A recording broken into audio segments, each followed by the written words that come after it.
How to save your Instagram stories to gallery. Captured a memorable moment on Instagram? Don't let it disappear.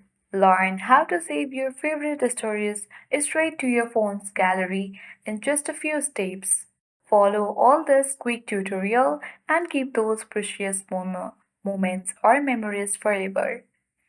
So, without any much delay, let's dive right into the video. Open Instagram app on your device and make sure to log in to your account. Tap on the profile icon at the bottom right corner to access your profile feed. Now tap on the three-line menu icon or settings icon at the top right corner of the screen. On this page, scroll down and locate the option for archiving and downloading. Here you will see different options for saving to archive or saving to camera roll.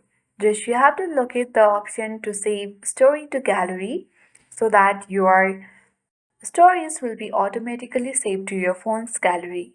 Simply toggle on the button and that's how we do it. I hope this video worked for you. If you haven't yet subscribed to our channel, then do subscribe, hit the notification bell, like the video, comment and share to your friends for more tech and tips.